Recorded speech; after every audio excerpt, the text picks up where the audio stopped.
on another level tonight. And by that, I mean I added like one thing and I'm really proud of it. So if you're not watching on TikTok or if you're not watching on YouTube and Twitch, you are missing out on tonight's fun. And for everybody watching tonight, hello, welcome to the after parties where we break down everything happening on What If. We are 4 episodes into really a multiverse of madness. And we've had mixed reviews, but the one thing that has not had a mixed review about this show is how much fun I'm having with Alexis Blake Reads Comics, who's joined me as the co-host. I'm very glad you're back this week. Shout out to Kevin. Kevin came and joined us last week while Alexis was on vacation. Thank you so much. If you want to rewatch that episode, I'm trying to get my background up on TikTok. If you want to rewatch last week's episode, it is live on the YouTube account. You can rewatch with Kevin. We had some fun conversations about fragile fanboys and all kinds of fun things, as well as breaking down episode 3 of What If.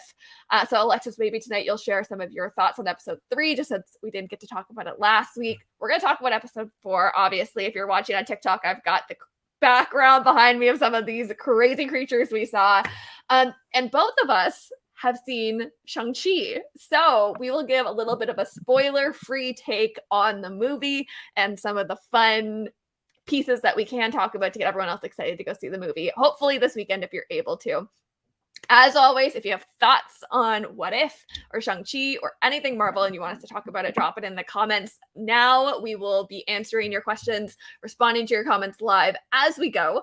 But Alexis, hello. How are you? It's so great to have you back. I'm so great to be back. And a big thank you to Kevin for filling in last week.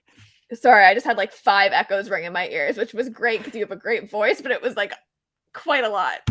Sorry for cutting you off. So, try again. No, hello. And just a big thank you, to Kevin for stepping in last week. That was Kevin, great. I watched Draw's episode and I really enjoyed it. So yes, we had a lot of fun. Kevin is a dear to come on the show and indulge me in some feminist conversation. And he's doing great work as well on his accounts. If you're not following J. Kevin Parker, he's got merch. He's on Scener. He's doing all kinds of stuff. Question here on TikTok, are you guys on Scener? This is a question that we're debating right now. If we want to do watch parties of the episodes before we break them down. So if you guys want to see us on Scener breaking down these episodes and watching them live with you, let us know and we can make it happen for future episodes of What If. But this week we're not on Scener. We are on YouTube and TikTok Live and on Twitch breaking everything down with some fun graphics and videos and all kinds of things. But I wish, Alexis, that we had watched this episode live together because I feel like we had very similar reactions to this episode of What If. Something about this show is we really do try to talk about the positives and how cool of a theme this show is and how great some of the graphics are and things. But today, Alexis and I are both exhausted. I went to a midnight premiere of Shang-Chi. Alexis also had a long night and a long day. And we had same reactions to episode 4. So I think we're going to have a lot of unfiltered conversation and takes on what we thought. So off the bat, let's start with our favorite segment called the WTF moment of the week. It says episode 3. Let me change that real quick because we are on episode 4. What was your WTF moment of this week's episode? So I had 2. Okay. My first one may be the same as yours. My first one was the amount of times we had to show that we were refrigerating Christine. I could have done with like half of those. Like you would have gotten your point across to me with like half of that. Yeah, I completely agree.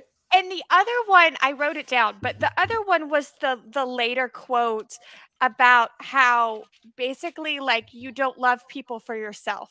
Yes. Because I felt that it was very inaccurate within the episode itself. So it really took me aback. Like I was like, why did we even put this in here? Because I don't think in this episode he was loving for Christine. I think it was much more about his arrogance. So I was like, what is the purpose of this this quote about like you must be a good person because you love somebody? Because really no. Yeah, and we actually have that quote, so let me bring it up here. So if you missed the episode or you're trying to remember what we're talking about, it's this moment, right? Maybe? Is this one? Yes. Love can break you more I can't read it because the way my phone's on screen. Maybe you can read it out for everyone for me if you don't love mind. can break more than your heart. It can shatter your mind. Yes. Which, you know, if you're gonna say one thing in this episode, that was what he chose. That's what the writers chose for like the. And it was. Yeah. I think it was followed by the bit about there's a thin line between devotion and delusion. But before all of that was a man does not suffer like this for his own glory, which I was like, but he does. That's the whole point of the episode.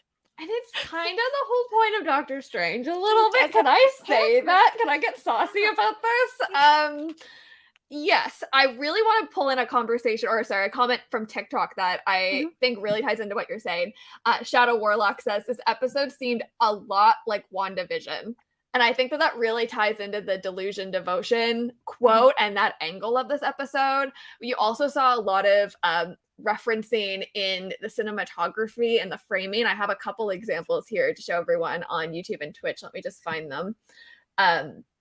In the kind of meltdown moments towards the end of the episode, the way that Doctor Strange is trying to keep everything together. And then, in the finale of WandaVision, she's doing those same kind of motions, the way that they're holding their beloved as they fade away. Like there's a lot of parallels between the two. And it made me wonder while I was watching if it's a nudge towards what we might expect from the Wanda Doctor Strange parallels coming up in the movies, and maybe seeing that there's more similarities between the two than not. And my positive hope for this episode is that was the intent, to really show the similar grief that ties Wanda and Steven together. I think that's a cool angle that we haven't really seen explored in the MCU that this implies does exist. And I definitely think, from what we've heard so far, Multiverse of Madness is going to be a much darker, more horror, occult-based movie. And I definitely felt that this episode, in comparison to the original Doctor Strange movie, was trying to move us closer in that direction, get us used to that idea. It took that dial and just started to crank it very slowly, like the Jaws music in the background, like, dan it. And as the episode went on and it got darker and darker, and you saw these creatures and you felt that pain, and you saw him turn into this monster, like quite literally turning into a monster, and Christine seeing him as a monster, it was like, oh, this is 30 minutes of animated content on. I'm sure they had a fantastic budget for the show, but nothing compared to what Multiverse of Madness is going to have. Right. So if this is the taste of what's to come, I'm going to need to like hold people's hand in the movie theater. I don't know if I'm going to be able to make it through it. We are in for a wild ride. Going back to some comments from earlier, the Keeg says it's like Marvel bought those fridges wholesale in bulk, referring to Christine. I would agree with you. We really have to, for our TikTok audience, we really have to watch how we speak about Christine this episode to make sure we don't get banned, because it was dark. And they really said a million times, and we have a lot of feelings about that. If you've been watching this show over the past few weeks, you know that Alexis and I do not shy away from talking about misogyny in writing. We don't shy away from talking about some of those undertones, whether they're intentional or not. They still exist. They're still prominent sometimes in what we've been seeing from this series. And I think the fridges in bulk is another example of, if you even have to say it, it might be problematic. Exactly. Yeah. Do you have anything that you want to add on to that? No, I mean, I think Marvel has a long history with the refrigerator. And I think that kind of is what keeps getting me. Like you would think after a while, you would be so hyper aware of your history with making those choices that you would not make them at any cost. And I do think, we'll get to my opinions on this part of the episode a little later, but I do think there are other ways you could have told a grief story. Yes. Without that being necessary. And so to me, that was just kind of a lazy, more predictable shortcut in their storytelling. I think that's a really good way of putting it. And on that note, let's talk about our sponsor for this episode. Before I say something I'm going to regret. if you don't know, and I'm being very serious, Ed, don't tune out because I'm saying this. Give me my 30 seconds of airtime, and then we'll really dive into the hot takes. I promise it's coming. We do have a sponsor for this after party. Grindhouse has been amazing friends to us. They make this super cool merch. If you are into cinema history, I have on the Godzilla shirt today. I wore the Shang-Chi last night because it says nothing like this ever on the screen, and I kind of felt like that was fitting to like the vibe of how monumental Shang-Chi is. Also the same kind of like red, black coloring of the poster. I don't know. I felt it fit. So I wanted to wear it again tonight. But if you use Stark Radio on the website, they've got all kinds of cool stuff. James Bond, James Dean, Godzilla, King Kong, all kinds of cool cinema history moments.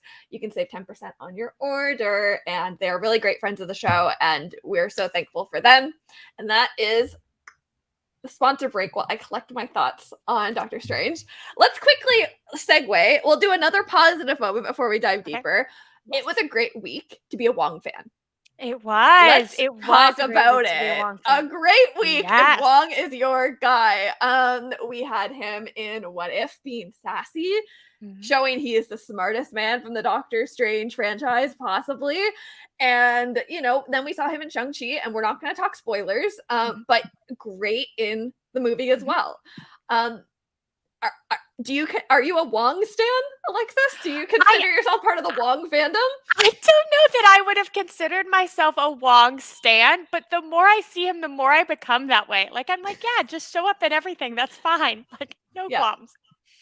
Yeah, sorry, I'm just muting some folks on TikTok that are not part of the vibe of this episode. Our friend says, great segue. Thank you so much. I thought my sponsor segue this week was really smooth. 1 second here. Oh, my phone's gonna fall.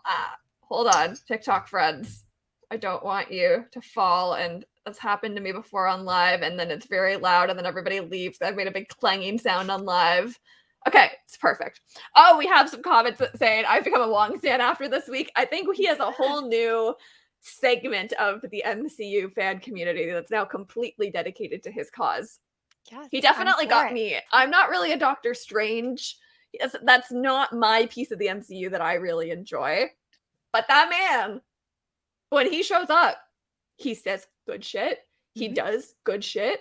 He's trying to help people make good decisions, whether or not they listen to him. We stand. I also just love how, like, I don't know that calm is the right word, but how like laid back he is. Like, I'm like, you were dealing with some wild stuff, man, all the time. And you're just like, today's just another day. Like, the Keeg said it best. Doctor Strange doesn't deserve Wong. I think that's like if I had like a bell to ring, like at a carnival, I would ring it right now. Because I think you really hit the nail on the head. I love you went carnival. I went boxing. Like, I was like, oh yeah, ding, ding. Yeah, and that's way more relevant to like the Doctor Strange movie too. So like, let's just pretend I said that. Good call out. Good call out for sure. This is from the trailer, so this is not a spoiler. I want to know why Wong is fighting. Like in the Shang-Chi movie, we know he's like fighting. Like, this is not a spoiler, but like, I want to know more about like that side of Wong, because we really see him as like the intellectual. Obviously, you see him in battle in Endgame a little bit, but like, give the man his own Disney Plus show. Let's do like a Wong after party. I want to see more. More. I am totally behind the like Wong as an amateur fighter on Friday nights. Like, totally like. You definitely got some depth to him this week between both projects that I think needs to be flushed out. Give the man a bigger paycheck. Give him more screen time. Yes. Let's see where it goes. I want to just pull up this comment from Twitch. Fan of Alexis, and I met Liz on J. Kevin Parker on Scener watch party for What If. Yes, if you don't know, last week Kevin started doing Scener watch parties for various Marvel projects, and if any of you were there, like this person on Twitch was, I went to just hang out, rewatch the episode of What If, and I meant to hit like full screen, but I didn't really know what I was doing. I don't use Scener that often. I ended up joining the live, and I was like, oh my god, like I'm like, Kevin, I didn't mean to, like, I'm sorry. He's like, no, like, do you want to stay on? And I was like, sure. So I hung out with Kevin and we watched the episode again and did our commentary all over again. It was very fun. So thank you for tuning back into the show. Really great to have you back.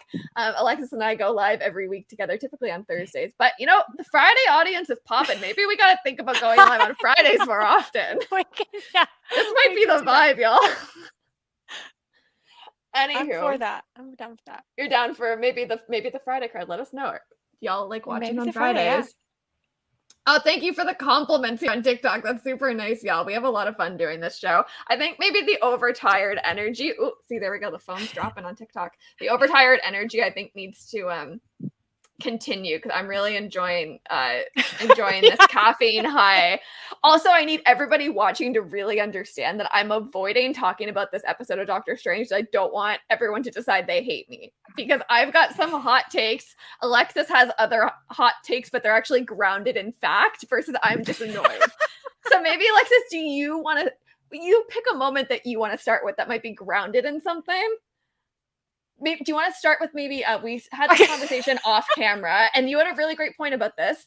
The background I have on TikTok, this is what we're talking about. All of these creatures, let's call them creatures for lack of a better term, that Doctor Strange pulls and absorbs as part of his dark character arc in the episode.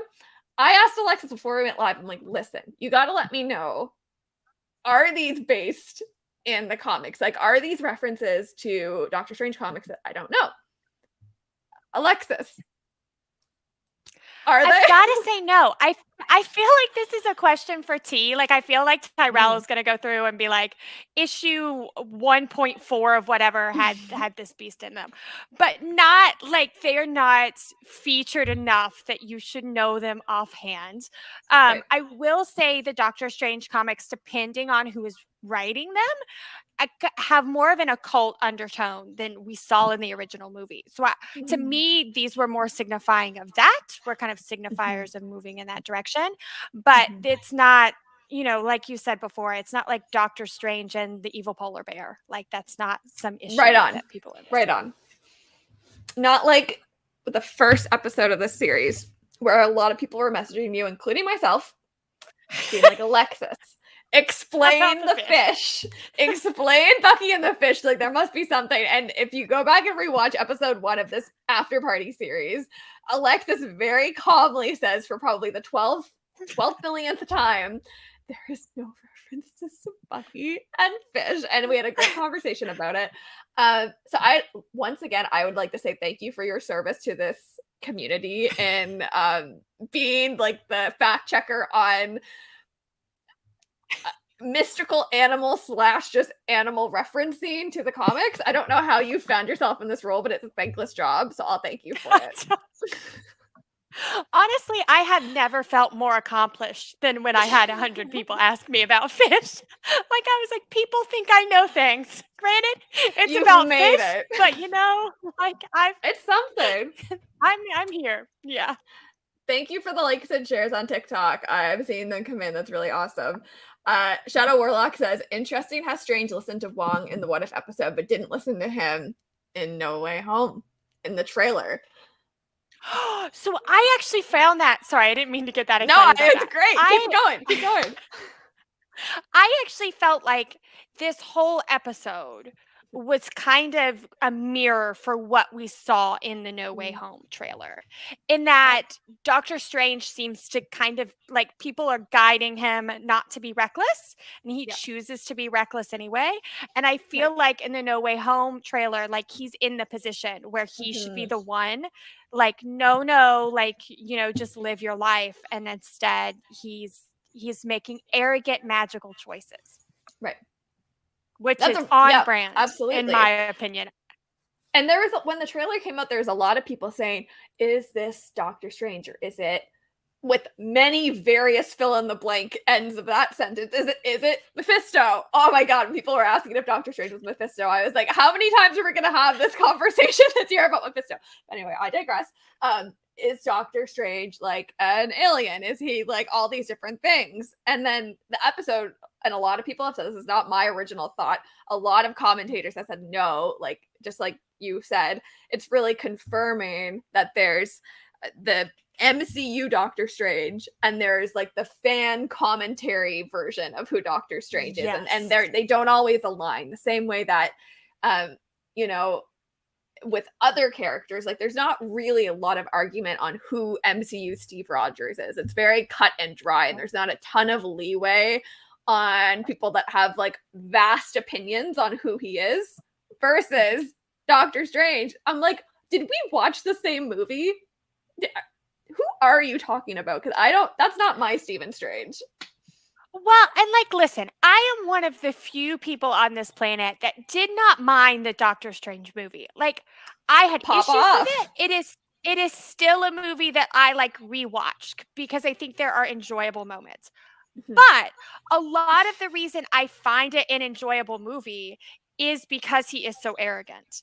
And I feel like as a whole, Marvel has kind of downplayed the flaws of some characters or try to sensationalize the flaws, right? Like Tony's ego is supposed to be a positive thing because it makes him lots of money and gets people cool gadgets, right? And I liked that Doctor Strange, to me, was not really redeemed in that film. So I was also surprised when people were like, well, no, he's got to be something else. Like, to me, there are two reasons that he made the choice in the trailer from what we've seen to do what he did. And one was to prove that he could. And the other is because he's arrogant enough to think that he can teach everybody else a lesson. And it's a lesson that he hasn't learned himself. So, anyway. Well said. Well said. That's my Doctor Strange hot take, apparently. No, I love it. That was a great take. So I think that like the way that they manifested arrogance in this episode is really interesting, right? And this is like one of the beautiful things about this series is how the animation is really telling these stories in a way that like we could never see in a typical MCU project. Like they can really stretch the fantastical elements that we don't really get to explore on screen, or if we do get to explore them on screen, it's like CGI, and sometimes it's good and sometimes it's not. And I feel like this evil, for lack of a better term, version of Stephen Strange, Doctor Strange, it was like really that presentation of arrogance, like in its undeniable form. And if you're not watching on YouTube or Twitch, you cannot see. We have an image up right now of what I'm talking about, so y'all can go watch there, and then you can see what we're talking about. So I thought that was really interesting too, because it really drew that line for me in a way that like we haven't always like, obviously like there's no black and white with any character, but in this particular episode, it was like, oh no, here it is. Like, here are the two sides of where we can be like very clearly on display, like undeniably so, which I thought was an interesting direction for them to decide to take this episode in. And what I am leading towards is the running commentary we have had over every after party about how this series is such an interesting take on what if, right? Like in episode 1, we really commented how the Peggy Carter version of what if was not nearly as different as what we had expected, right? And they're really taking the scale of what they can do and exploring every single aspect of it and deciding how far they're going to go or how close they're going to keep it to the original plot. And I know you have some thoughts on this piece of the puzzle as well. Go for it, Alexis. Take it away. You're letting me do all the hot takes tonight. You're saying them better than I can. Oh, wait, real quick. To me, here's some motivation for you. The Keeg saying, whoa, Alexis knocked that out of the park. That's what I'm saying. So with that in mind, take it away once again. I felt, for me personally, that this episode asked the wrong what if question. And when I think about episodes like the Captain Carter episode that I didn't enjoy, or the Star-Lord episode that I really did enjoy, they both still started in a place that we recognized, right? And to me, the place that this episode started is not a recognizable place because it is not the same place that we saw in the movie. So basically what I'm trying to say is that in the film, he didn't get in the car by himself because like she was running late or he was on her way to pick her up. He got in the car by himself because he was an arrogant douchebag and they had broken up and she had set the boundaries of that relationship. So to me, the more interesting question is what changed him in this to the point that he was a person that was capable of being in this type of relationship with her, or what changed her to put her in the position that she wanted to continue to be in a relationship with him. Because to me, my kind of quick summary of this episode would be like, guy has something tragic happen to him. He doesn't have a heart. You know, he's arrogant. He turns to dark magic to get control. He makes some mistakes. He thinks about it, but not as much as he should. And I would summarize Doctor Strange as guy who's arrogant, has something tragic to him, turns to dark magic, makes some bad choices, briefly thinks about it. Because I think in this episode, we see him as somebody who loses his heart and works to get it back. And in Doctor Strange, I think we started him at a place where he didn't have it. So it wasn't like he kept his heart the whole movie and that made him significantly different than what if's Doctor Strange. So to me, the question was just off-putting. It was like, what is this question adding to the narrative other than refrigeration that I haven't already seen? So on that point, I think that this episode is very distinct in how exactly what you said, like the question maybe like was not the most obvious question and perhaps it wasn't the right one. And that we haven't necessarily said that about the past 3 episodes, which makes me think like if the question of Doctor Strange was not the correct motivation for this episode, then what was? And to me, it felt like a working backwards episode where the point that they wanted to address was seeing the Watcher put in an undeniable situation. Right? Who is a character that it would make canonical sense to be able to talk to or sense the Watcher that no one should be able to address, right?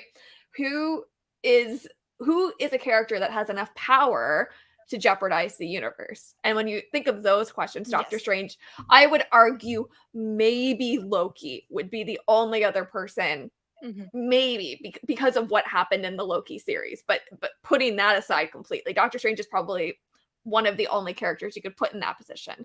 So to me, it felt like this whole episode like failed for me in a sense because just like you beautifully explained, it was never about Doctor Strange's journey. It was about putting him in a position that would force the Watcher to have character development, which I'm not mad about that because that's something that I've wanted to see. Like, hey, like is Watcher just gonna be like this animated guy in the sky like the whole time with like the intro narration? That's it. We really, you've said this as well in past after parties. Like we've really wanted to see the Watcher come forward as, you know, with depth and reason and become more than just the guy in the sky or whatever.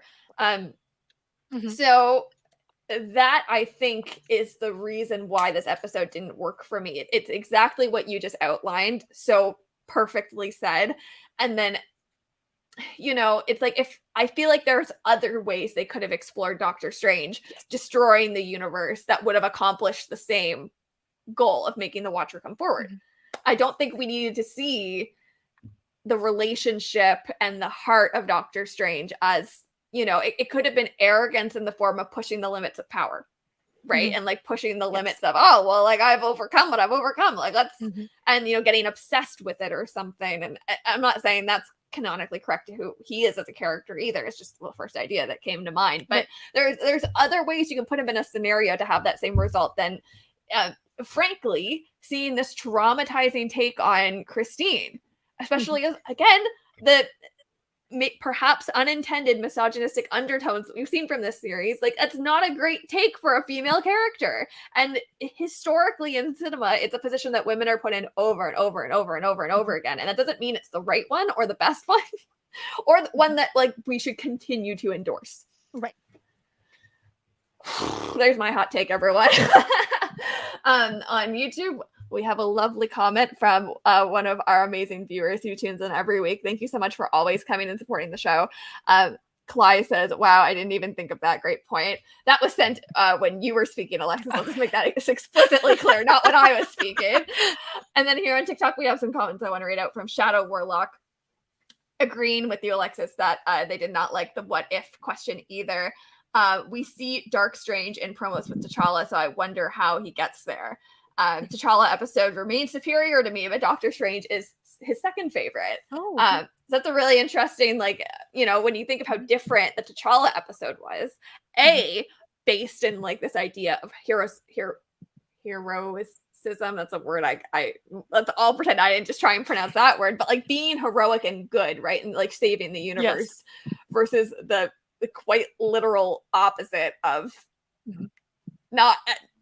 This is like the polar opposite of the scale from who T'Challa was and what if. It's really interesting that those were your favorite episodes. Where does this one rank for you, Alexis, in like the 4 episodes that we've seen so far?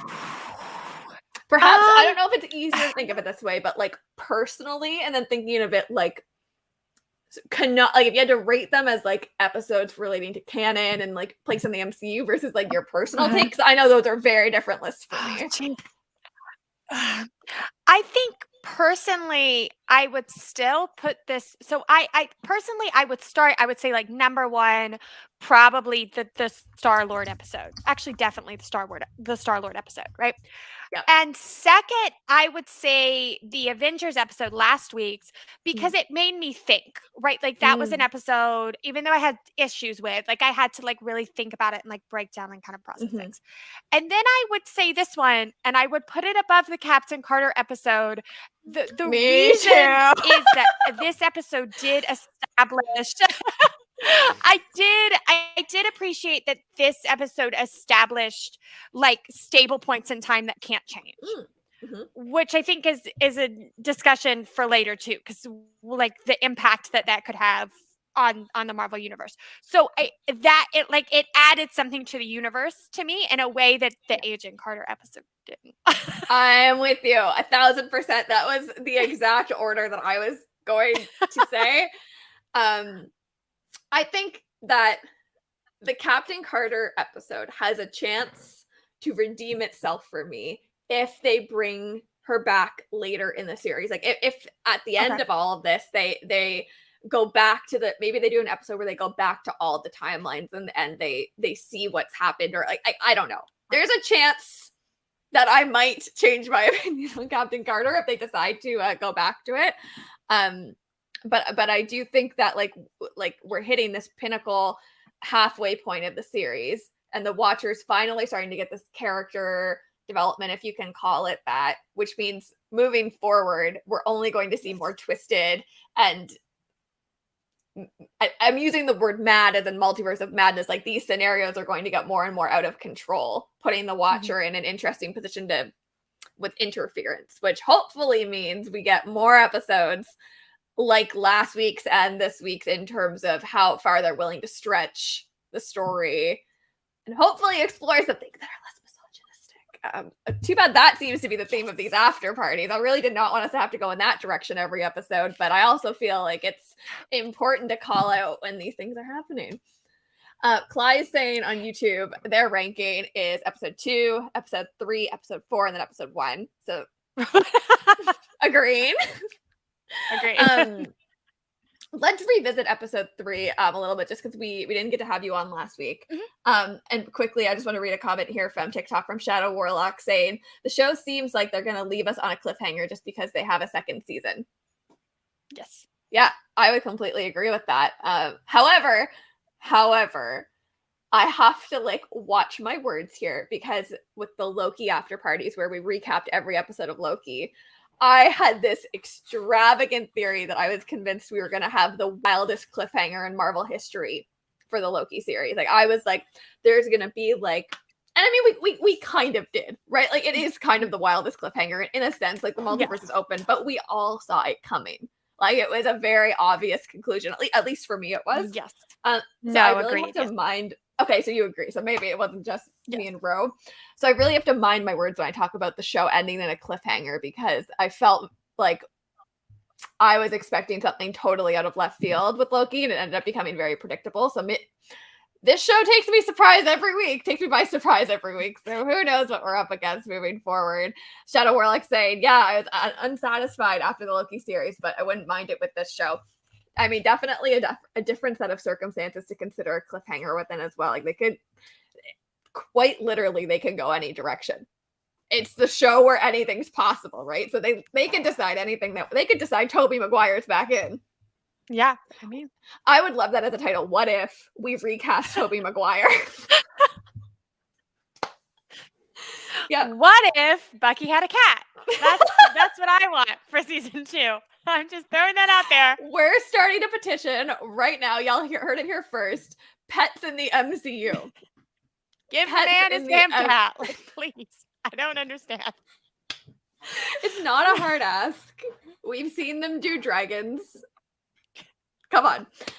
Comment here on TikTok from Markup5. I want a what if where Lamar becomes a superhero instead and the other guy gets shot.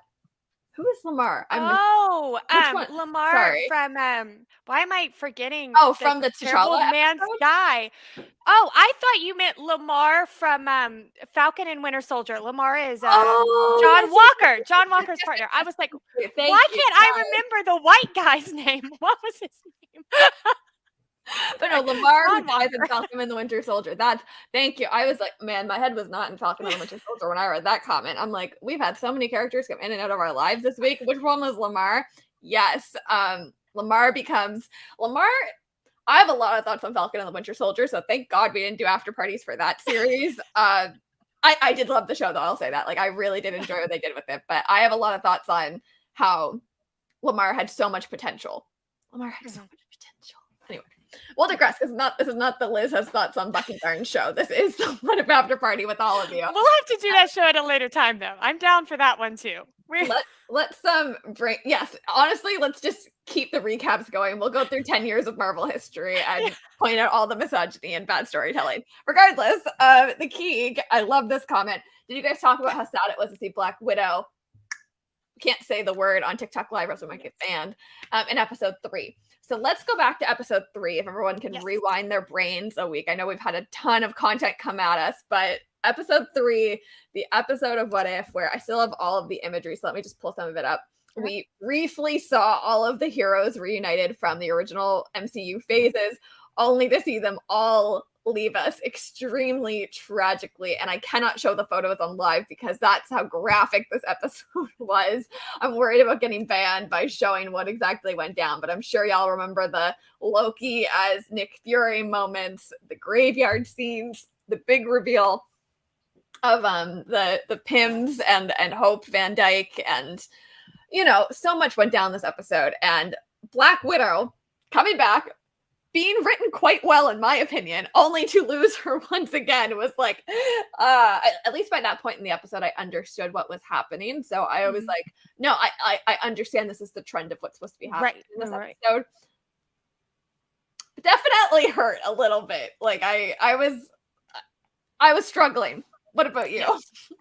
I mean, yes, agreed. But one of the things that episode did really well for me, I hear this conversation all the time about how close Natasha and Fury are in the MCU. And it always confuses me because really they're not. Like, we see maybe 2 scenes with them, and both scenes are supposed to imply closeness, but because we never saw that develop, like the first one, the one in Iron Man 2 is just always creepy to me. Like, why are you putting your arm around her? Like, I don't actually know what your relationship with her is, right? Yeah. And then we see them interact in Winter Soldier, but it's the same thing. It's like, I'm supposed to understand that you're close, but I didn't see that development.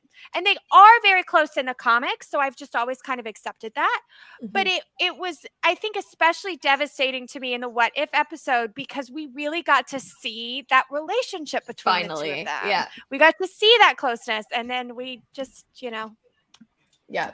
I think I have some of the imagery of them. We got the car ride scene where they actually have a strategic conversation, and you got to see how smart Natasha really is and how much she contributes to, what Fury is trying to accomplish in his role, I guess. And you saw how far she was willing to go, like to help him and kind of do it without question, right? Tracking down Bruce once again and like dealing with that whole dynamic, and Coulson and I think that it really paid a service to early MCU Natasha that we did not, the writing that we wanted to see from Natasha in the earliest stages of the MCU that we didn't perhaps get. It felt like they were kind of rewinding the clock a little bit, going, all right, we know what we did. We know what we did not do. And granted, times were different. You can, there's lots of reasons, lots of things you can say, but it did feel like a service to the Natasha that like should have been written from the beginning. Yes. A teeny tiny bit. Agreed. Which I was like, thank you, Kevin Feige. This is you acknowledging. Those words, I don't know how that tastes in my mouth quite yet, but it's a refined taste for. I'll work on those. Yeah. Work on it for next week. Maybe we'll feel. Maybe we'll get there. I love it. A comment here from Shadow Warlock. Her death was so brutal. Shouldn't be saying that word on live. So brutal. She probably got her neck. Sorry, I'm also laughing because another comment on my TikTok. I want a What If episode where Zemo's family is on vacation during Sokovia. Yes, but how interesting would that be? Like, those are the types of episodes that I want. Not what if Doctor Strange was arrogant? Like, I already got that. Yeah. I want, like, what if Zemo was never a villain, right? Yeah. What if he decided to join them? Exactly. And like, what kind of like royal was he? Like, what did his barren duties look like? And like, just give me a slice of life. Yeah. And I'm not even like a fan of Zemo. Like, I just think that's an interesting question. Yeah, it's a question worth exploring, and I love thinking about that with like the idea of the Watcher, right? Because obviously this show is supposed to be the Watcher showing us like important timelines and moments that like the Watcher thinks is significant, right? So I would just love if like we went from this to next week, the Watcher being like, Zemo's chilling. Let's see what's going on, everyone. And like that's how deep it is. Sunglasses, laying down at the beach. He's like, when I'm sick of Doctor Strange ruining universes, I go see Zemo's family on vacation, and I'm gonna take you with me. He's got a fruity drink from the bar, like just having a good time. Yeah. Maybe the Watcher needs a break. Like, honestly, this man's watching over infinite timelines. I don't want to say man, it's like a god or like whatever the Watcher is, but like they're watching. And trying not to interfere. Excuse me, I'm a messy bitch. Like, asking me not to interfere when I can see millions of dramas go down. Like, the most patient Watcher in existence. Give the man a vacation. Or at least give him a second Watcher to talk to. Be like, listen, did you see this? Give him a cat. Ah, there it is. I'm going to ring the bell again. Ding, ding, ding, ding, ding, ding. Liz and Alexa should write the What If series and pitch better ideas. Okay, here's the challenge for next week's live. Everybody watching, take notes. Alexis, I'm going to give this to you as well. Let's come to next week's episode with a list of what if concepts that we want. We'll do like top 5. And everyone watching, think about it. Come next week with your best ideas. And we'll do my merch is launching this weekend. So maybe we'll do like a merch giveaway for the idea that makes us laugh the hardest. Your best ideas for the What If series. So I'm agreeing on give them a vacation, honestly. I'm here for it. And while we're having kind of this fun conversation, stepping away from the arrogance of Doctor Strange, I want to revisit a voice memo that we got sent in last week. So if you don't know, every week you can send in your messages and we'll play them live. We had technical difficulties last week. I wasn't able to get the voice memo exported in time for the show, but that's a technical difficulty.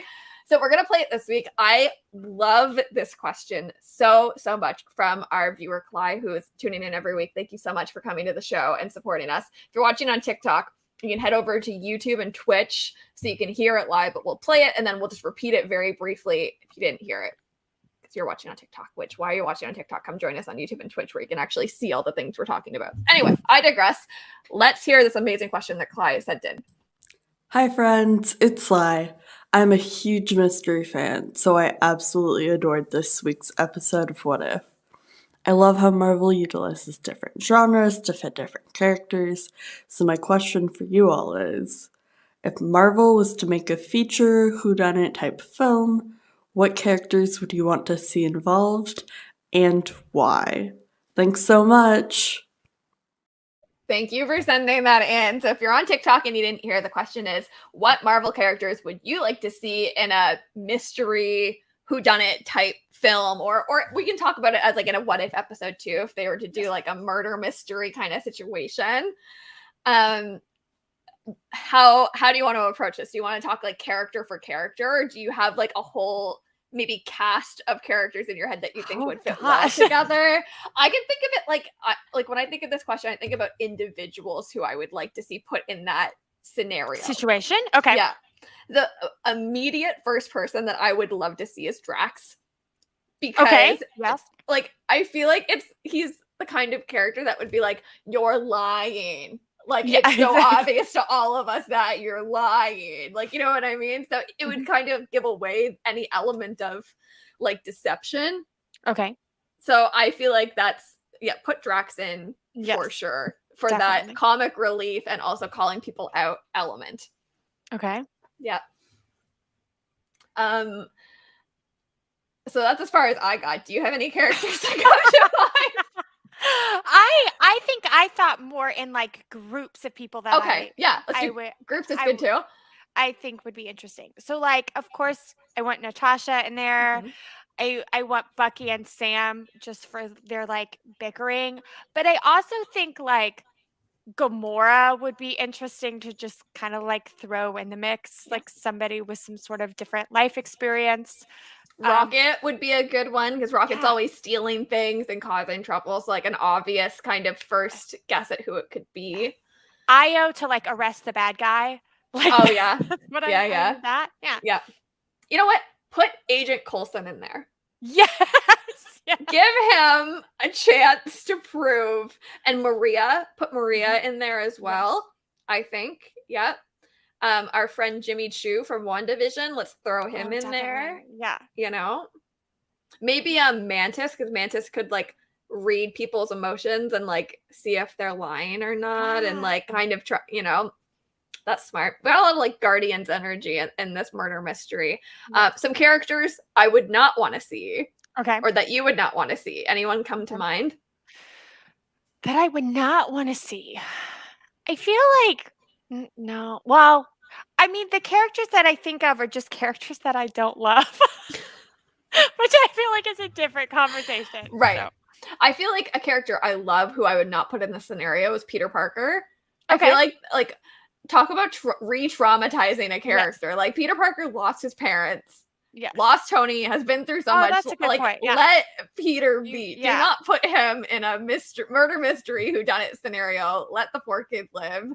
So no, leave Peter out of it. Okay. I would also say I think that Bucky's been through enough trauma. Okay. And has been framed for enough. So like get Bucky out of the scenario. Okay. Like, Bucky and Peter can be on that vacation with Zemo, like just vibing with some nice drinks on the beach. Bucky doesn't need any more of that in his life. Mm-hmm. Yeah, but Sam I think is a strong choice. Yes, I think so. Yeah, interesting. I just think like groups of people with different personalities. Mm-hmm. I think would be like I think of the scene from. Oh my god, my mind is so scrambled. I think it was Endgame. Whatever the scene, Infinity War, Endgame. To me, it's all the same movie in my head. Like that plot's just like one whole thing. But the scene with Tony Stark and like the Avengers meeting the Guardians, and it's like, oh, are you working for Thanos? And oh my god, it's like blah blah blah, and it's like we're the Avengers, man. Right. Like that scenario to me is like that dynamic between like Tony and Peter. Those are the characters I would love to see like trapped in a scenario together. I wouldn't want any peacekeepers, like not Captain Marvel, not T'Challa. No one from Black Panther should be in the scenario. They're too logical and they would figure it out and it would ruin any like fun dynamics. Like, no, they can go on vacation too. Give them a break. Too diplomatic and like reasonable to put in a fun scenario like this. I will also say that I think we kind of went in two different directions with the scenario. Okay. So you maybe talk about your scenario first. So I'm thinking like characters that cause chaos, right? So like who would spiral in a murder mystery whodunit scenario? Like I'm thinking like confined to like a time or place scenario, like a train or like a limited time to figure it out. So I don't want people that would figure it out. I would want people that would be entertaining to watch and would cause drama and chaos. Yes. You know? No, we weren't that far. And I want to save Bucky Barnes from being repressed. So that's like a side piece of my story. It's like Bucky just like can't be there. Let the guy go. He didn't make the train. He did not make this train. Absolutely not. He's far away from the train. Bucky Barnes. What scenario are you dealing with this in? No, I would say they're quite similar. I thought of yours as more kind of like high action. Okay, yeah. And I like a bottle episode, right? So like I like people that are kind of stuck in the same place and kind of have to like work it out. And I like a closed door mystery. So I like there's a Leverage episode I really love that I would love to see Marvel do, where they're all like dressed up at a costume party and then and they're like stuck in this house trying to figure out who it is. Right. Because I think a lot of the characters that you mentioned too, it would be interesting to see like, well, who are you dressing up as? Like, who are you coming to this party as in the first place? What do you do without your tools? Like, can you figure it out without any sort of outside help? No, I love that. I also just like my brain, it took like a side story in my mind when you said like all the characters dressing up. Like, and now I'm imagining like every character dressed as Sherlock Holmes. Yeah. Right? Like that was the image that immediately came to my mind when you said that. I was like, oh, I want like noir, like the noir Spider-Man. Yeah. Like that vibe, but like Peter Quill. Yes. Like exactly. I want when you've got to have a Nancy Drew and like somebody ridiculous as Nancy Drew, right? Like a Natasha or a Gamora as Nancy Drew, like the least Nancy Drew person available. We're getting some amazing character suggestions in the comments. So I want to keep exactly what you're saying, but apply like Korg. Yeah. Right? Iconic, I think, like Korg in a little like Nancy Drew moment. I need to see it. The Hardy Boys, but Korg. The Hardy Boys, like Guardians, beware. Like Guardians of the Galaxy are out. Like Hardy Boys takes on Marvel in 1000%. Done. We're also seeing like Louise. Louise would definitely spiral. Yes. And I feel like if we have Louise, then I also need like a Zhao Lin. Like I also need a like not down for the spiral. Yeah, like a really like you need characters on both ends of like a spectrum that are opposites to each other to create the drama that would make it fun to watch. Yes, exactly. Yeah. Wanda and Hulk suggested on TikTok. Ooh. Hulk would be like interesting, right? Because Bruce Banner is like very logical and could like figure things out. But like if people started to like frame him, like imagine like you're halfway through solving it and like Hulk appears and confined like story kind of now is like jeopardized by Hulk being like not reasonable. That's an interesting point too, though, right? Because when you're thinking about I don't know if I can say that word. When you're thinking about a mystery in which somebody is not there. A mystery in which someone is not with us anymore. Yeah. And it's a closed door. I think you rely, like as somebody trying to figure it out, right? You would rely a lot on like what you perceive people to be. So I think that would be interesting to play into this as well. Like how they perceive each other, what stereotypes they see in each other and how what they learn about each other. You know, there's always that like, I see that you're actually like this now. Like, what are those like learning character development curves and relationship curves that would have to happen to find a resolution? That's super interesting. I love this conversation. Thank you for that prompt. Awesome. Keep the questions coming. You can send in your questions or your theories or reactions anytime through the link it's in my bio. It'll be in the description of the video later once this live finishes. But on my link tree on any of my profiles, you can see a button that says send in your thoughts.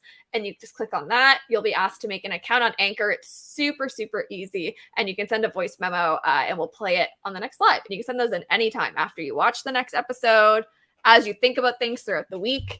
And speaking of things that happen in a week, like what a week we have had in the Marvel Cinematic Universe. So before we end the live, let's have a spoiler-free conversation about Shang-Chi and how incredible the movie was. Very good movie.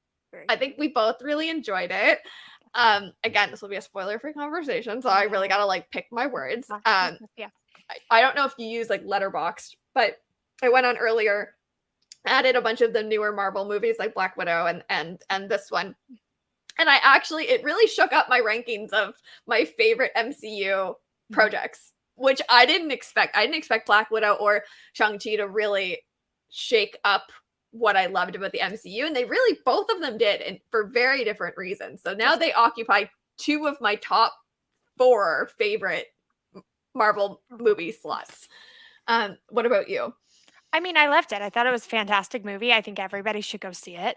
It was a movie that for me was interesting because I teach children in China, China mainland, and many of them were very excited about this movie. We've had conversations about it. And so for me, it was particularly impactful to see what that representation had to be like for them. So I was emotional through the whole thing, not necessarily like because of anything that happened, just because of that representation aspect. And I do applaud Marvel, which, but this time I applaud Marvel for how interesting and unique the storytelling was in this movie. I really felt like they did some stuff with that made me want to keep watching. I was engaged. So the storytelling was really cool in this movie. A comment here from YouTube, some of the best fight scenes in the MCU. And I know that you have an interesting perspective on this. Do you want to talk, I see you're excited. Do you want to talk a little bit about how you perceived some of the fight sequences? Because you actually have some perspective on just how hard this is. Yeah, it's hard. I feel like it's hard for me to talk about them without really spoiling them. But I will say, I think this is one of the first Marvel movies that has portrayed the storytelling and the fighting in a way that's really easy as an audience member to discern and to follow, right? Yeah. And there were a lot of mixes of styles. There was more Tai Chi in the movie, like Tai Chi related lineage of movement than I had expected, but it told the storytelling in a really unique and interesting way. And I generally am someone that I appreciate like a well-placed fight. So I don't always love movies with as much action as this movie had, but I felt like this movie did it in such a good way and included so much storytelling in it that I didn't really mind that much. Yeah. I'm completely with you. I'm just reading it. I'm really reading the comments before I say them out loud to make sure there's no spoilers, but everyone watching is awesome. So I doubt that'll happen. It was like a beautiful article dance. Props to whoever created the fights. I heard it's the same guy who did Rush Hour 2 fight scenes. Yes. They had some incredible choreographers from some like incredibly iconic films. And I know that I forget the name of which choreographer it was. But it was like they decided that Shang-Chi was going to be their last project. This was like the last choreography they were going to do. And you could really kind of see it as this like beautiful farewell to doing that line of work and how they created those moments. Without giving away spoilers, I also would just say, like, if you are someone who likes the fighting of the MCU, but like doesn't like the unnecessary pieces that it sometimes brings, just like you said, Alexis, the bar that for me the MCU has to reach is like, would I recommend it to my mom? Because my mom is not a fight sequence kind of watcher. She likes the stories and the characters and the character arcs and the heroism. So like loved Black Panther because the fight sequences made a ton of sense in the storytelling. So that's the part that, like, if I'm going to recommend a Marvel movie, that's what it has to reach. So I did not recommend Black Widow because it was a bit on the darker side and there was a lot there. I called her today. I was like, listen, you're going to love this movie. You're going to love this movie. First person I called. I was like, this is your movie. Like, this is the one for you. Absolutely.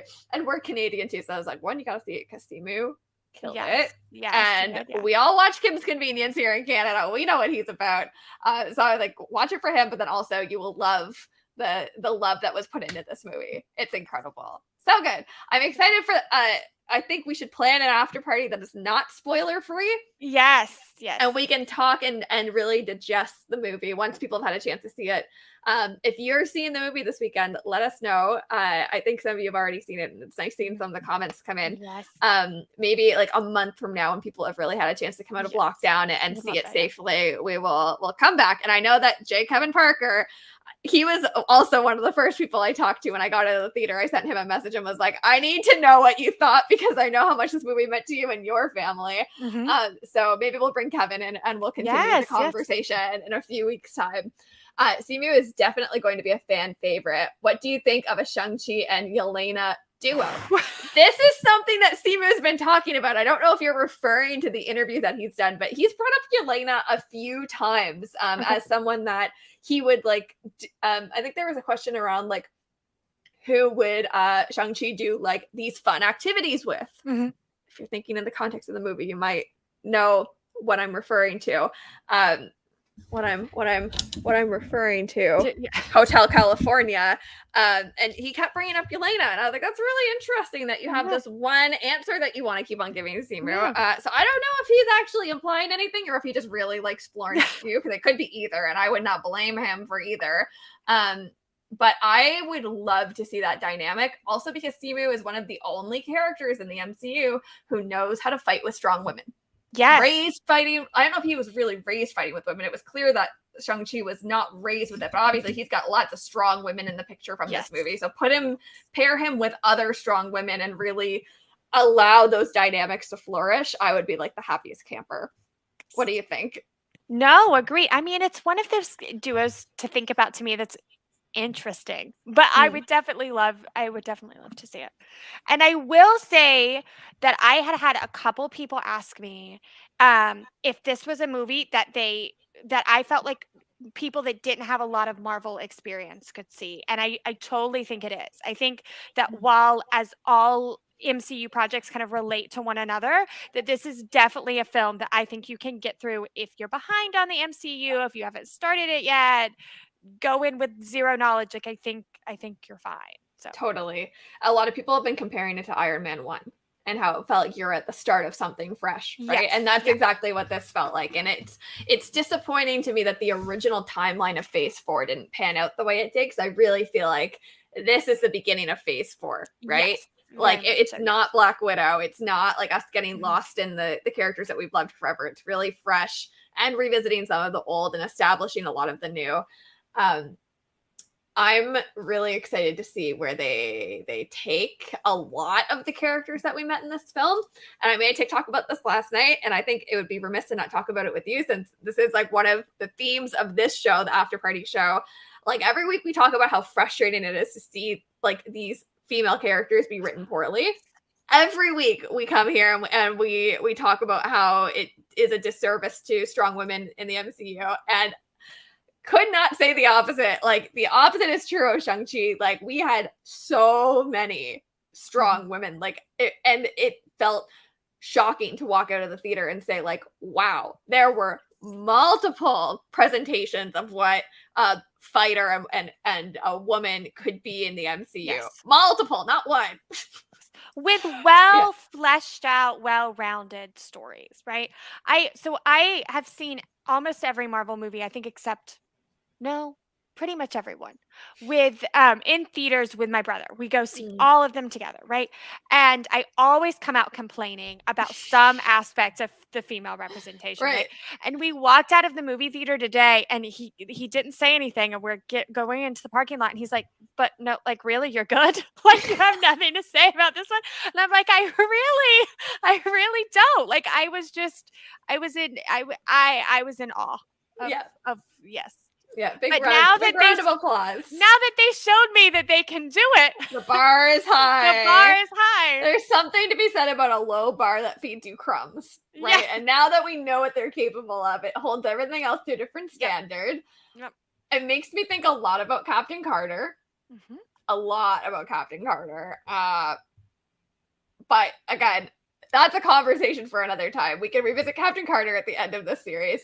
A comment here. My friend who hasn't seen an MCU movie since Ragnarok, and she loved it. Exactly. And that is the note we will end this conversation on, is we'll revisit in more detail when more of us have seen the movie, and it's fair to everyone to come and have a conversation about it. But, if you've watched this show, if you stayed with us this whole hour, Alexis and I do not shy away from being critical. We do not shy away from being critical and calling out undertones that we don't think are fair. And we're both glowing about this movie. So I cannot wait to digest it in more detail with spoilers in the future. But that's for another week. We've been on live for an hour. We've been up for hours. As well. Yeah. I do like the chaotic energy that we had this week, though, and I hope everyone watching enjoyed it as well. So, Alexis, thank you as always for coming and joining us to talk about What If. Hopefully, next week we'll be able to talk about something not involving. I would just love an episode that's not about that, but maybe I'm asking for too much. I don't know. I don't know what this series is bringing us next, but it is a fun one to just live with all of you. I will just say again, thank you to our sponsors, Grindhouse. Thank you to everyone for watching and subscribing and sending your likes and gifts and subscribes. We see all the notifications as we talk, and it really means a lot to both Alexis and I. So make sure you're following Alexis Blake Reads Comics on TikTok and on Instagram. Yes. And on Instagram. And producer Liz, obviously, here on TikTok. And I'm a bunch of different names on YouTube and Twitch. It's all in my bio. Thank you for watching wherever you're watching from. We'll be back next week, probably on Thursday, but who knows what the future holds? What if we went live on Friday next week? I don't know. We'll be back next week. You can stay tuned for updates on my TikTok. There's always an event you can subscribe to get a notification when we go live. And it's always on Instagram as well on Producer Liz. So you can follow both for the announcement for next week's episode. And the last thing we'll say is that my merch goes live tomorrow with some references to past Dark Radio episodes. So if you're feeling like a little fall hoodie or sweater or bag is in your future, you can check out producerlizmerch.com launching end of day tomorrow, so long as all of my shipping things end up working out. So hopefully by next week we'll have merch to share. Really excited to get that in everyone's hands. Really excited to have you all back next week. Thank you for everyone for watching and for sending in your thoughts and your messages. It means a lot to us. And any final words from you, Alexis? No. Just thank you. Thank you. Thank you. I'm going to end the TikTok live first because that's the one that I've ended YouTube and not TikTok, and then it's a mess. So bye, TikTok. Thank you for watching. Bye. And we'll say bye to everyone on YouTube and Twitch. Thank you for subscribing. It means a lot to us, and we'll see you back next week.